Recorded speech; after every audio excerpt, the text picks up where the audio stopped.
We can use all this framework that we've developed so far to look at what happens when we have a tax. So I drew this little market in equilibrium. The price is 100 and the quantity is 5,000. And now we want to look at a $10 tax. So we are going to work with a fixed amount of tax. Most of the taxes that we are familiar with are in percentages. And everything works the same way with percentage taxes. It's a little bit more complicated to draw it, more complicated to calculate it, so we're not going to do it. But the principles are all the same. So the way that we illustrate the tax in this market is we're going to shift the supply curve. So the way the tax works is sellers will collect the tax, the price plus the tax from the buyer. They will then pay $10 per unit over to the government. You know, it's a state tax. It's going to go to the state capital. So they collect it and they just pass it over. So the only way they would sell 5,000 units, I mean, before, if they got $100 per unit, they would sell 5,000. Now, in order to sell that same 5,000, they're going to have to get a price the buyer pays of 110. So this is a new point on the supply curve, a point on the new supply curve where that is the price at which suppliers would supply exactly 5,000 because that $10 is going to go it just passes through. They don't keep it. It goes to the government, and then they get 100, and at the price to them of 100, they were willing to supply 5,000.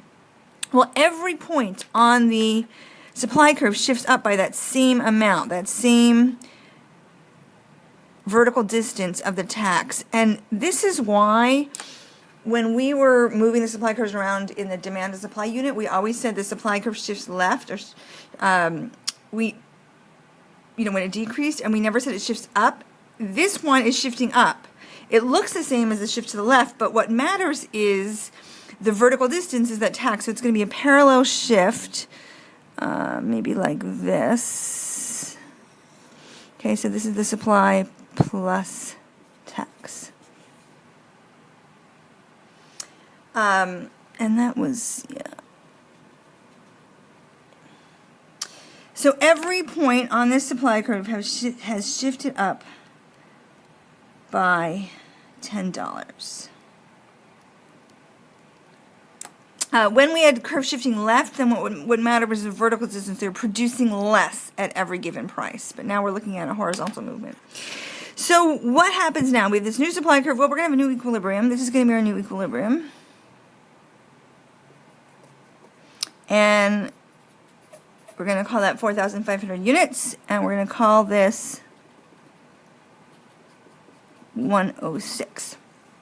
So what has happened? The price has gone up, but not by the amount of the tax. So price increases, but not.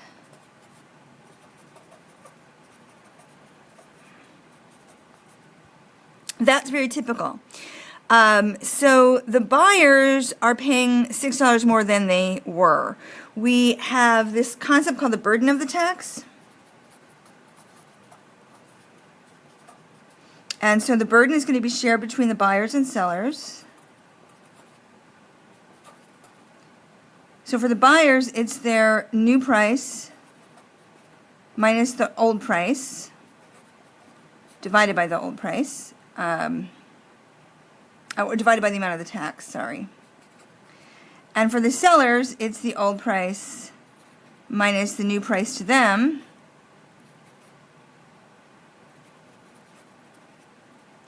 divided by the tax. So here, for the buyers, the burden is 106 minus 100 divided by 10. So 60% of the burden is on the buyers.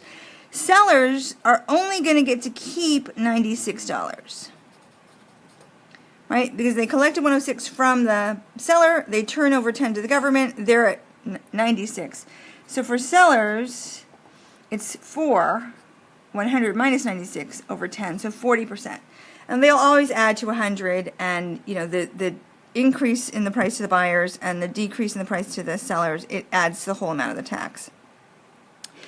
We can also see that surplus has changed. So our original consumer surplus was this much, right? Well, I know it didn't extend the curve to the axis, but that was our original producer surplus. And this was our original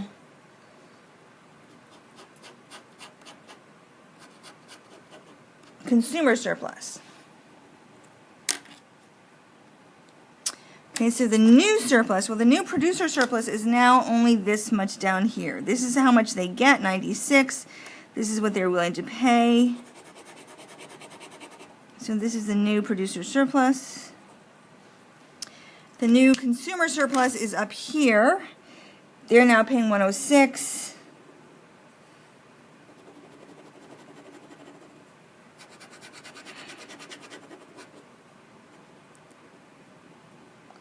So both the producers and consumers are getting less in this situation, right? I mean, the consumers used to get this whole purple triangle. Now they only get that top darker part.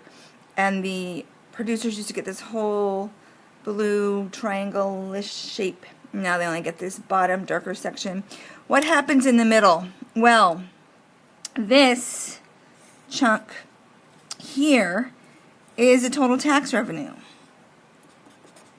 All right, it's the amount of the tax times the quantity. So this is how much the government gets. They've pulled that chunk right out of the surplus. Hopefully they're using it for something important. And then we have this bit here. Do you recognize this from before?